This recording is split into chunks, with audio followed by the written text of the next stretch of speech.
Welcome to my YouTube channel. વિદ્યાર્થી મિત્રો, હું સાધુ સર. આજે આપણે જોઈએ ફાઇનાન્શિયલ એકાઉન્ટની અંદર યુનિટ 3 આડતમાલના હિસાબો એ આપણે જોવાનું છે. તો આડતમાલના હિસાબોની અંદર પરીક્ષાની અંદર 10 માર્કનો દાખલો પૂછાય છે અને થિયરિકલ પણ 1-2 માર્કનું પૂછાય છે. તો આ પ્રકરણ ખૂબ જ અગત્યનું છે. વેરિએશન ઘણું છે, એની અંદર નાના નાના પોઈન્ટ જરાક યાદ રાખવાના છે, પણ દાખલાની જેમ પ્રેક્ટિસ કરશો તેમ તમને ફાવટ આવી જશે. જરા પણ ચિંતા કરતા નહીં. તો સૌથી પહેલાં આપણે જોઈ લઈએ કે આડતમાલ કોને કહેવાય. તમારા માટે આ નવો શબ્દ છે, કારણ કે આજ દી સુધી તમે આડતમાલનો શબ્દ સાંભળ્યો નહીં હોય. 12માની અંદર પણ એકાઉન્ટની અંદર આડતમાલ આવતું નથી. તો આડતમાલ એટલે શું? તો અત્યારે આ યુગની અંદર, ડિજિટલ યુગમાં ખૂબ વેપાર ધંધા વિકસ્યા છે. એટલે પોતાના માલનું વધારે વેચાણ કરવા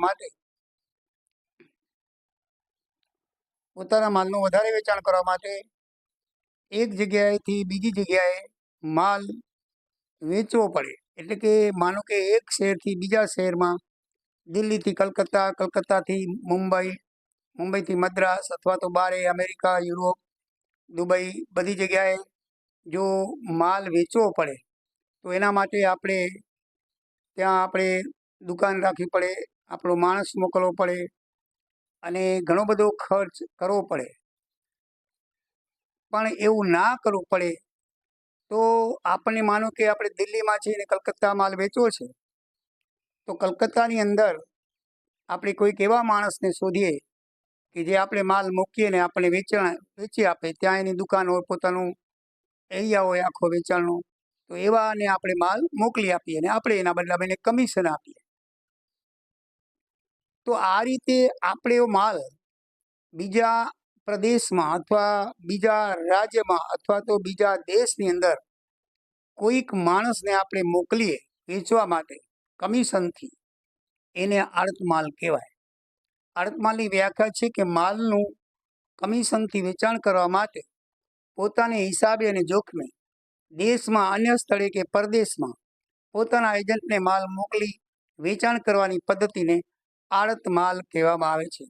આજના જમાનામાં એને એજન્ટ અથવા તો ફ્રેન્ચાઇઝી કહેવામાં આવે છે. આપણે કોઈ માલની ફ્રેન્ચાઇઝી લઈએ તો એ શું કરે, એશિયન પેન્ટ છે, પાર્લે બિસ્કિટ છે, અંબુજા સિમેન્ટ છે, આ બધું જ પ્રકારનું છે. એ શું કરે, અહીંયા જે વેપારી છે મોટા મોટા, અમદાવાદ, પછી દિલ્હી, કલકત્તા, ત્યાં એ બધાએ વેપારીને પોતાનો માલ મોકલી આપે. એ એક જ જગ્યાએ મોકલી આપે. પછી બીજા છૂટક વેપારીઓ છે એ ત્યાંથી લે. બરાબર છે. તો એ જે જગ્યાએ મોકલી આપે છે તો એ એના એજન્ટ કહેવાય. બરાબર છે. મોટી મોટી કંપનીઓ હોય, પોતાના મોટા મોટા સિટીઓમાં માલ મોકલવા માટે એ એક એજન્ટની નિમણૂક કરે. અત્યારે આપણે એને ફ્રેન્ચાઇઝી કહીએ છીએ અને અત્યારની ભાષામાં આડતિયાને એજન્ટ કહેવામાં આવે છે. પેલો જૂનો શબ્દ છે આડતિયો, જે આપણે માલ મોકલેલો હોય અને આપણો માલ મોકલીને એ જે વેચાણ કરે એને અત્યારની એકાઉન્ટની ભાષામાં આડતિયો કહેવાય. અને હાલ આપણે એનો બીજો શબ્દ એજન્ટ કહીએ છીએ. એ આપણો એજન્ટ કહેવાય કે આપણે એને માલ મોકલાવેલ છે એ વેચી આપે આપણને, અને એના બદલામાં એને આપણે શું કહીએ, આપીએ, એને કમિશન આપીએ. કમિશન એજન્ટ કહેવાય. આડતિયો એટલે કમિશન એજન્ટ. આડત ઉપર મોકલાવેલો માલ છે એટલે કમિશન ઉપર મોકલાવેલો માલ છે. આડત એટલે કમિશન અને આડતિયો એટલે એજન્ટ. સમજી લો એટલું. આડતિયો એટલે એજન્ટ અને આડત એટલે કમિશન.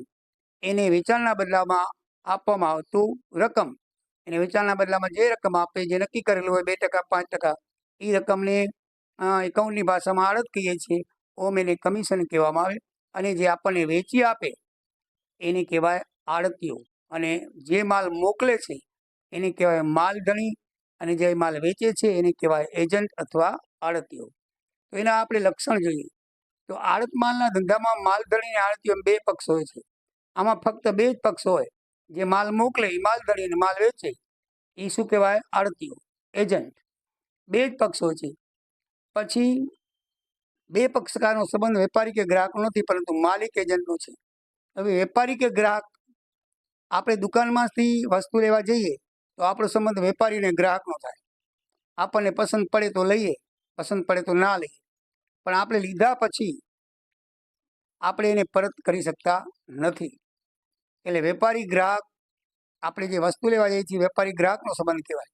પણ અહીંયા માલિક અને એજન્ટ છે. અહીંયા આપણે માલ મોકલીએ છીએ તો એ માલિક કહેવાય, અને જે વેચાણ કરે છે માલનું એ એજન્ટ કહેવાય. શું કહેવાય? એ એજન્ટ કહેવાય. એટલે માલિકનો અને એજન્ટનો સંબંધ છે, ગ્રાહકનો અને વેપારીનો સંબંધ નથી. માલ સંપૂર્ણપણે માલધણીના હિસાબે અને જોખમે જ મોકલવાનો હોય છે. નફો થાય કે ખોટ તેની સાથે આડતિયાને કાંઈ લેવા દેવા નથી. તેને તેના કમિશનથી જ સંબંધ છે. ત્રીજું લક્ષણ છે કે આપણે જે માલ મોકલીએ એ જ્યાં સુધી એની કને ના પહોંચે, એની પાસે ના પહોંચે ત્યાં સુધી સંપૂર્ણપણે જવાબદારી માલધણી છે, માલ મોકલનારી. આડતિયાને એમાં કાંઈ લેવા દેવા નથી. વચ્ચે નુકસાન થાય, બળી જાય, ગુમ થઈ જાય, ચોરી થઈ જાય તો એમાં એજન્ટ છે, આડતિયો છે, કાંઈ બંધાયેલો નથી. બધી જ નુકસાન બધું જ ભોગવવું કોને પડે છે? માલધણીને. એ બરાબર યાદ રાખજો. પછી માલ મોકલ્યા પછી રસ્તામાં ગુમ થાય, ચોરી થાય અને તે નુકસાન થાય તો આડતિયો જવાબ નથી. સંપૂર્ણપણે નુકસાન માલધણીએ જ ભોગવવું પડે છે. આની અંદર બરાબર ધ્યાન આપજો. અહીંયાથી માલ મોકલ્યો આપણે મુંબઈ, બરાબર છે, અમદાવાદથી માલ મુંબઈ મોકલ્યો, વચ્ચે ટ્રકને અકસ્માત થયો અને અકસ્માતની અંદર આપણા મોકલાવેલ માલને ઘણું બધું નુકસાન થયું. તો એ નુકસાન માટે આડતિયો જવાબદાર નથી. એ સંપૂર્ણપણે નુકસાન છે કોને ભોગવવું પડશે? માલ મોકલનાર એટલે કે માલધણીને ભોગવવું પડશે. માલ વેચાણ ન થાય તો માલ આડતિયો પરત કરી શકે છે. ઘણી વખત પોતે પણ ખરીદી લે છે. એટલે માલ વેચાણ ન થાય તો આડતિયો માલ પરત કરી શકે છે. કારણ કે આપણે તો વેચવામાંથી મોકલ્યો તો એનાથી ના વેચાણો તો એ માલ પરત કરી શકે છે. આપણે ના પાડી શકીએ ભાઈ માલ નહીં લઉં. ગ્રાહકને ના પાડી શકીએ છીએ. આ જ સંબંધ છે ગ્રાહક ને વેપાર વચ્ચે.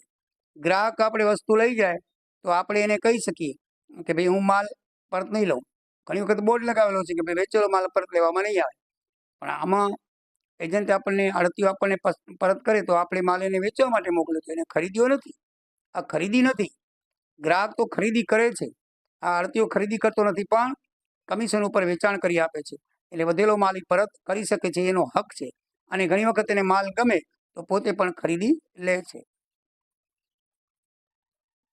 આગળ માલ થતા નુકસાનને આડતિયો જવાબદાર નથી, પણ માલની સંભાળ રાખવો તે બંધાયેલો છે. આમ તો એ નુકસાનમાં બંધાયેલો નથી, પણ એનો અર્થ એ નહીં કે ગમે એમ માલ જ્યાં ત્યાં રખડતો મૂકી દે. હા, ભલે નુકસાન થાય એવું નહીં.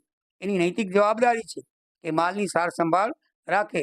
વરસાદ પડતો હોય તો ગોદાઉનમાં રાખી દે, બારે ભલે પડેલો આપણે કાંઈ વાંધો નથી, માલિકને જ ભોગવવાનું છે એવું ન રાખવું. હા, એની સાર સંભાળ રાખવી નૈતિક ફરજ છે. હા, માલ સામાન તૂટે નહીં, માલ સામાન સરખી રીતે ગોડાઉનમાંથી, રેલવે ગોડાઉનમાંથી કે ટ્રકમાંથી સરખી રીતે ઉતારીને પોતાના ગોડાઉનમાં રાખવું, અથવા બહારે પડ્યો અને વરસાદ આવે તો ના પડે માટે અંદર રાખી દેવું, અથવા એની વ્યવસ્થા કરવી. એવી બધી સાર સંભાળ માલની એને લેવાની હોય છે. આડતના ધંધામાં આડતિયા તરફથી માલધણીને એડવાન્સ તરીકે અમુક રકમ મળે છે. હવે આપણે જે માલ મોકલાવીએ તો ઘણી વખત માલધણી છે ને અમુક રકમની આશા રાખે. ભલે આપણે માનો કે 5 લાખનો માલ મોકલાવ્યો તો 1, 1.5, 2 લાખ રૂપિયા એમ કે ભાઈ તમે એડવાન્સ આપો. જેથી શું છે કે ભાઈ કાંઈ માલની અંદર એ થાય અથવા ના વેચે અથવા ચોરાઈ જાય કાંઈ થાય તો એમાંથી થોડીક રકમ આપણને વળતર તરીકે લઈ શકાય.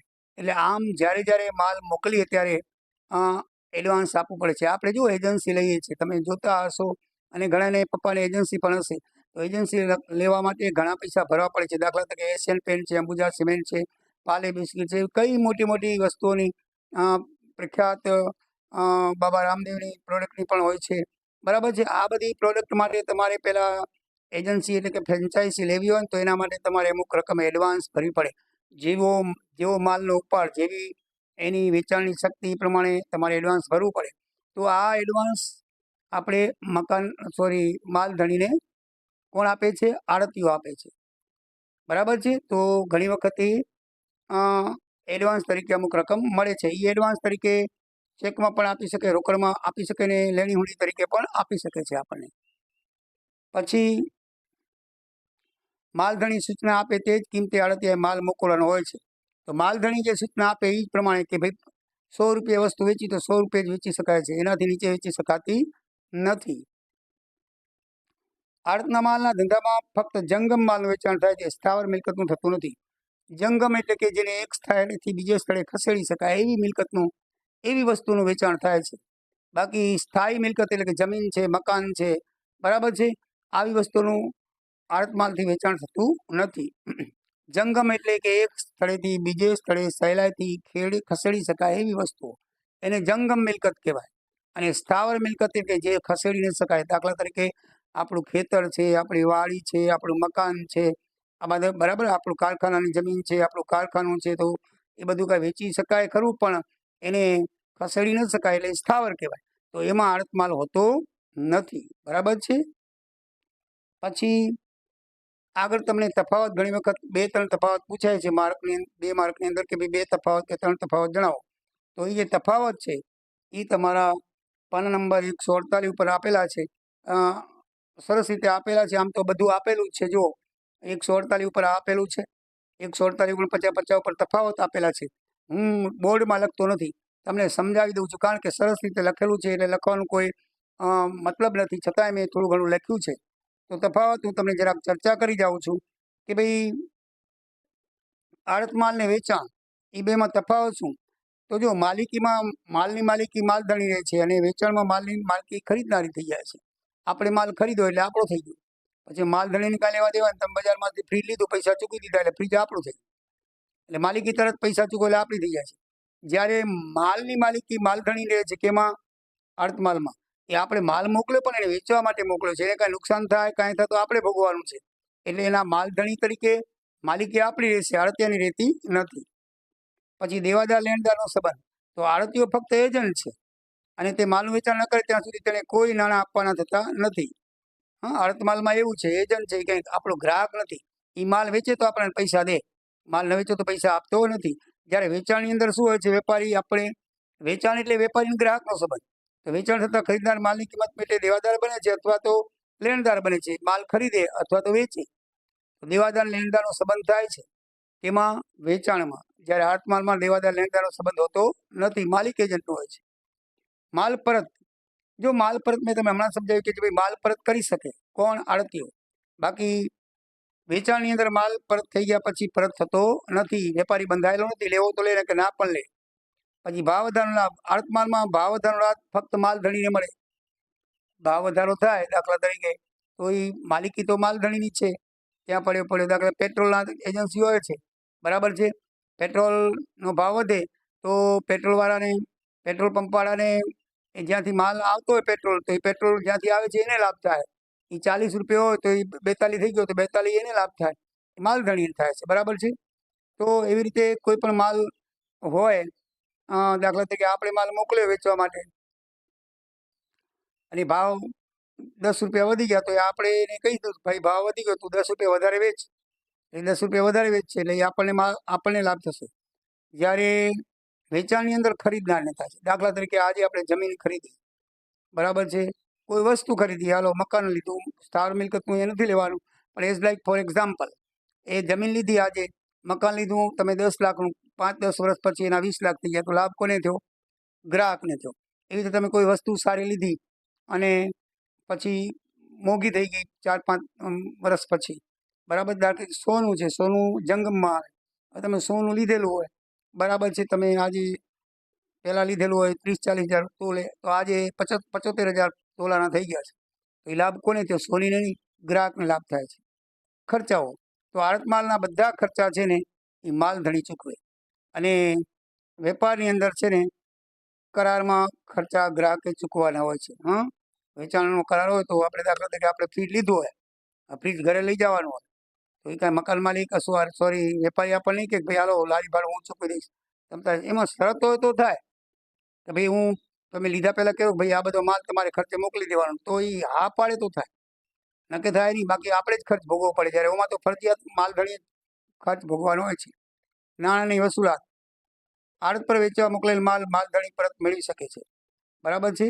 તો આડત પર વેચેલો માલ હોય માલધારી શું કરે, પરત મેળવી શકે કે ભાઈ તારે નથી વેચાણો, પૈસા નથી દેવા તારે, તો માલ પાછો દઈ દે. જ્યારે ગ્રાહક જો નાણાં નથી ચૂકવે તો માલ પાછો નથી મેળવી શકતો, પણ કાયદેસરના પગલાં કોર્ટમાં કરી શકે છે. ઘણી વખત આપણે હપ્તેથી કોઈ વસ્તુ લીધી હોય તો આપણે ઘરેથી વસ્તુ ના લઈ જાય, એ શું કરે, કાયદેસર કોર્ટમાં કેસ કરે કે ભાઈ અમે વસ્તુ લીધી છે, એના નાણાં એ આપતો નથી. પછી નુકસાન, સંપૂર્ણપણે નુકસાન માલિકને જ ભોગવવાનું હોય છે, અને આમાં કોને વેચવા ભોગવવાનું હોય છે, ગ્રાહકને. વેચાણ થઈ ગયા પછી ખરીદનારની ભોગવવાનું હોય છે. આપણે ફ્રીજ લઈ લીધું, પૈસા ચૂકવી દીધા, વચ્ચે લારીથી લઈ જાય છે, એક્સિડન્ટ થઈ ગયો, ફ્રીજ તૂટી ગયું, તો એમાં વેપારીને કાંઈ નથી, આપણે ખરીદનારને નુકસાન થઈ ગયું. પછી વેપારીને કહી કે ભાઈ લઈ ગયું તો એ કે તમારી જવાબદારી છે. એટલે વેપારની અંદર છે ને, વેચાણની અંદર છે ને, સંપૂર્ણપણે નુકસાની ગ્રાહકે ભોગવવાની હોય છે, જ્યારે એમાં માલિકે ભોગવવાની હોય છે. ઉપજનું સંપાદન, માલધારી માલ મોકલે ત્યારે ઉપજનું સંપાદન થતું નથી. માલનું વેચાણ થાય તે ક્ષણે ઉપજનું સંપાદન થવું એટલે કે માલિકી ટ્રાન્સફર થવી. એટલે માલિકી માલ મોકલે ત્યારે ઉપજનું સંપાદન નથી થતું, બરાબર. માલિક ટ્રાન્સફર કરે એટલે સીધી ઉપજ મળી જાય એવું નથી હોતું. જ્યારે માલનું વેચાણ થાય તે જ ક્ષણે માલનું ઉપજનું સંપાદન થઈ જાય છે, સામેવાળાનો હક મળી જાય છે. આમાં હક મળતો નથી, ઉપજનું એમ સંપાદન થઈ જાય. સંપાદન એટલે કે માલિકી હક ટ્રાન્સફર થઈ જાય છે. નફો નુકસાન, આમાં નફો નુકસાનમાં માલધણીને જોવાનું છે, આડતીને કોઈ લેવા દેવા નથી. અને વેચાણ થઈ ગયા પછી વેચાણમાં શું છે, નફો નુકસાન બધું ખરીદનારને ભોગવવાનું છે, નફો થાય કે નુકસાન. અને વસ્તુનું સ્વરૂપ, બરાબર છે. આમાં ફક્ત જંગમ વસ્તુનું જ વેચાણ થાય છે આડત માલમાં, જ્યારે વેપારી અંદર સ્થાવર જંગમ બનેલું વેચાણ થાય છે. તો આ જે તફાવત મેં તમે જોયો એ ચર્ચા કરી આડત માલ વેચાણનું. હવે આડત માલ ને જાંગળનો તફાવત પાન નંબર 150 ઉપર છે, તમે જોઈ લો. જાંગળ માલ, જાંગળ શબ્દ તમારા માટે નવો છે. જાંગળ માલ એટલે પહેલાના વખતમાં ગામડાઓની અંદર ઘણી વખત શું થાય, ભાઈ આપણે માલ જોવા માટે લઈ જાય. ઘણી વખત શું છે, માલ જોવા માટે ગામડાની અંદર શું છે કે ભાઈ અમુક માણસો બહાર ન નીકળે, દાખલા તરીકે દરબારો છે, એમની જે લેડીસો છે બહાર ના નીકળે, એમને માલ ખરીદવો તો કેમ ખરીદે, તો એ શું કરે છે, એની નાની દીકરીઓ દુકાનમાંથી માલ લઈને દેખાવ કરવા લઈ જાય, દેખાડવા માટે ઘરે લઈ જાય કે ભાઈ પસંદ પડશે તો લેશું. તો એ ઘરે બતાવી આવે એની મમ્મીને, બરાબર છે, કે ભાઈ આ સાડી પસંદ કરી, ફ્રોક પસંદ કરી, એ આ પાડે ને એમાં સમજે તો અહીંયા આવીને વેપારીને દઈ દે. એટલે કે વેચાણ થાય ખરું નહીં થાય. જાંગળ માલ એવું છે કે દેખાડવા માટે વસ્તુ આપી, એ 2-3 દિવસે પાછી આવે. ગામડામાં રહેતા હોય તો 2-3 દિવસે પાછી આવે. અથવા આપણે પણ ઘણી વખત ગામડામાં રહેતા હોય તો વસ્તુ લેવા આવીએ અને આપણને ન ગમે, અથવા ગમે હોય તો મમ્મી પપ્પાને બારે બતાવવાનું. છોકરી ગઈ હોય પણ કે ભાઈ મારી મમ્મી પપ્પાને બતાવું પછી વાત છે. તો એમાં શું થાય કે બારે વેચાણ માટે બારે લઈ જાય ખરી, પણ વેચાણ માટે નહીં, દેખાડવા માટે. વેચાણ તો ખરું જ, પણ દેખાડવા માટે. દાખલા તરીકે એક વેપારી છે કાપડનો, 4 સાડી એક બેન આવી લઈ ગયા, એક દીકરી છે લઈ ગયા. દીકરી કીધું ભાઈ મારી મમ્મી પપ્પાને બતાવું, હું ગામડેથી આવું છું, આજે બસમાં જઈને કાલે આવીને કે પ્રમદી આવીને તમને આપી જઈશ. તો કે ભલે. વેપારી શું કરે, ચોપડામાં નોંધ ટપકાવે, જાંગળ માલ. શું કરે, જાંગળ માલ. એટલે કે ફલાણા બેન ફલાણા ગામે વસ્તુ જોવા માટે લઈ ગયા છે, એમ લખી નાખે જાંગળ માલમાં, બરાબર છે. પછી બેન 2-3 દિવસ પછી પાછા આવે, એમાં જે માલ એને ગમ્યો હોય એના પૈસા ચૂકવે, અને જે માલ ન ગમે એ વસ્તુ પાછી દે. આને કહેવાય જાંગળ માલ. તો જાંગળ માલની અંદર શું છે, એનો ઉદ્દેશ શું છે કે આડત માલનો ઉદ્દેશ આડતિયા મારફતે માલનું વેચાણ કરવાનો છે. હવે આપણે જે આડતીયો માલ મોકલે ને એનો ઉદ્દેશ વેચાણ કરવાનો છે. જાંગળમાં એવું હોય છે, આડતીયો માલ મોકલે ફરજિયાત વેચવાનો હોય છે, નકર પાછો આવે. જાંગળમાં વેચાણનો ઉદ્દેશ ગ્રાહકને એ શરતે માલ મોકલવાનો છે કે પસંદ પડે તો રાખે, નહીં તો પરત કરે. એ પસંદ પડે તો રાખે ને કે પરત કરે, એને કહેવાય જાંગળ. સંબંધમાં શું છે કે માલધારી અને આડતિયાનો જે સંબંધ છે એ પ્રિન્સિપાલ એજન્ટનો છે. જ્યારે અહીંયા કેનો છે, ગ્રાહક ભાવિ ગ્રાહક છે. વેચાણનો કેવો હોય, ભાવિ ગ્રાહક છે. એ ગ્રાહક નથી બન્યો પણ ભાવિ ખરીદશે એમ ભાવિ ગ્રાહકનો સંબંધ છે. હિસાબી નોંધ, આમાં આડત માલમાં મોકલવામાં આવે તે નોંધ વેચાણ તરીકે થતી નથી, ફક્ત માલ ધંધામાંથી જાય છે એવી રીતે નોંધ થાય. જાંગળ વેચાણ કોઈક વાર ખરેખર વેચાણ ગણી લેવામાં આવે છે, અને જો ગ્રાહક માલ પસંદ ન પડે તો પરત કરે તો તે માલ પરત વેચાણ તરીકે પરત કરવામાં આવે છે. એટલે ઘણી વખત શું છે કે ભાઈ વસ્તુ લઈ ગયા, હાલો 4 સાડી લઈ ગયા, તો 4 સાડી અત્યારે વેચાણ તરીકે દર્શાવી દે ચોપડે, બરાબર છે.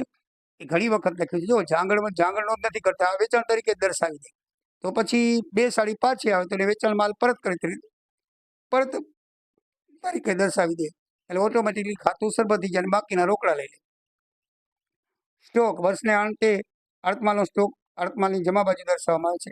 વર્ષને અંતે ગ્રાહક પાસે જાંગડ માલ મોકલાયેલ માલ પડેલો હોય તો વેપાર ખાતાની જમા બાજુ બતાવે છે.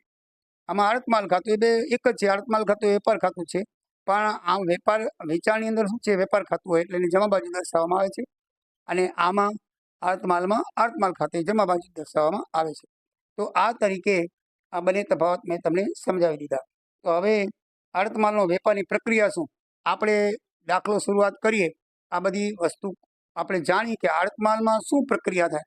પહેલું શું થાય તો જો સૌથી પહેલાં માલધણીએ માલ મોકલાવે. કોને મોકલાવે? આડતિયાને. તો એમાં એને શું થાય, માલધણીનો ખર્ચ ચૂકવે. માલધણી શું ચૂકવે? એ ખર્ચ ચૂકવે. પછી આડતિયા તરફથી એને એડવાન્સ મળે. માલ પહોંચી ગયો એને શું મળે? એડવાન્સ મળે. આડતીઓ પછી માલ પહોંચી ગયો એના સ્થળે એટલે શું કરે? ખર્ચ ચૂકવે. આ સ્ટેપ બાય સ્ટેપ છે કે પેલો માલધણી માલ મોકલે, માલ મોકલવાનો ખર્ચ ચૂકવે, પછી એને એડવાન્સ મળ્યું હોય તો એડવાન્સ મળે, અને આડતીઓ પછી માલ પહોંચી જાય એના સ્થળે એટલે પોતે પછી આડતીઓ ખર્ચ ચૂકવે. પછી આડતીઓ શું કરે? વેચાણ આંકડો મોકલે. શું કરે? પોતે માલ વેચેલો અને શું કરે? વેચાણ આંકડો. આપણે વેચાણ આંકડો વિશે જોઈએ પછી. વેચાણ આંકડો મોકલે અને એનો આડતીઓ શું કરે? હિસાબ ચૂકતે કરે.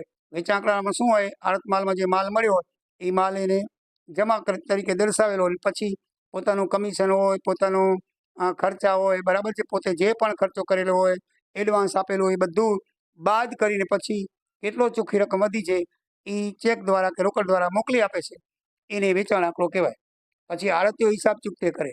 શું કરે? વેચાણ આંકડો મોકલીને આડતીઓ હિસાબ ચૂકતે કરે અને માલધણી વેચાણ આંકડો મળતા પોતે નોંધ કરે, આમ નોંધ ને એ બધું કરે. એ આપણે હવે પછી જોવાનું છે. તો આ એની પ્રોસિજર છે કે ભાઈ માલ મોકલો, માલ ઉપર ખર્ચ કરવો. આપણે સ્ટેપ બાય સ્ટેપ જોઈએ તો આમ નોંધમાં કામ આવે કે પેલો માલ મોકલાય એટલે એની આમ નોંધ, પછી માલધણી ખર્ચ ચૂકવે, પછી આડતીઓ એડવાન્સ ચૂકવે, પછી આડતીઓ એનો ખર્ચ ચૂકવે, પછી આડતમાલનું વેચાણ થાય, પછી આડતીઓ હિસાબ ચૂકતે કરે, અને પછી આ માલધણી એ વેચાણ આંકડો મળે એટલે એનો ખાતા બનાવે. બરાબર છે? આ એની પ્રોસિજર.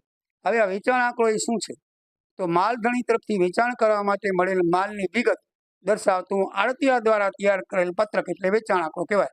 આડતીઓ પોતે વેચાણ પત્રક બનાવે. પાના નંબર 160 ઉપર છે, તમે જોઈ લો.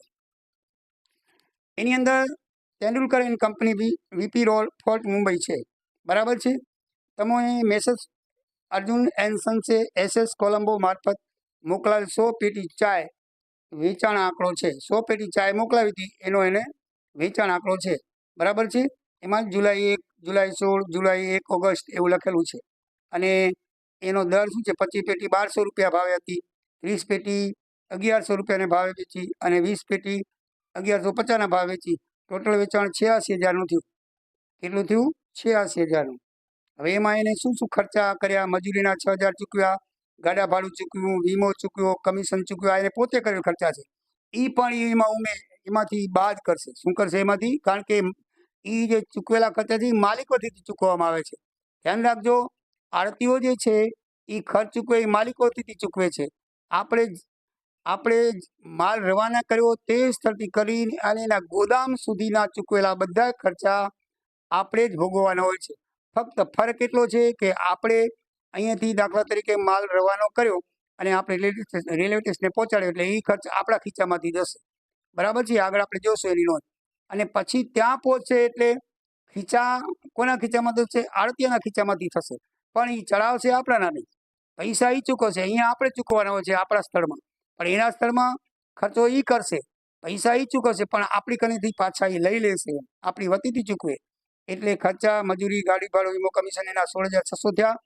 એટલે ચોખ્ખી ઉપર 86,000માંથી 19,600 બાદ કર્યા. 69,400 રૂપિયા એને આપણને આપવાના થાય. એમાં એને શું કર્યું છે? એડવાન્સ દીધેલું છે. બરાબર છે? તો 30,000 એડવાન્સ બાદ કરશે અને ચોખ્ખા 39,400 છે એ આપણને ચૂકવશે. નીચે ચિંતન પરીખ લખ્યું છે, ભૂલચૂક લેવી દેવી. તો આ રીતે એનો નમૂનો ઘણી વખત પરીક્ષામાં પૂછાય છે. રેર કેસમાં પૂછાય, ખાસ પૂછાતો નથી, પણ કેવી રીતે બને એ તમે બરાબર યાદ રાખજો. તો મિત્રો, આ રીતે આપણે જનરલ વિગત આડતમાલની સમજાવી. આડતમાલ કોને કહેવાય અને આડતમાલ અને વેપારમાં શું ફરક છે જોયું. જાંગડ માલ કોને કહેવાય, વેચાણ આંકડો કોને કહેવાય જોયું. હવે એની આમ નોંધ અને ખાતા એના વિશે આપણે જોઈએ. અને પછી આપણે દાખલા તરફ આગળ પગલાં ભરશું.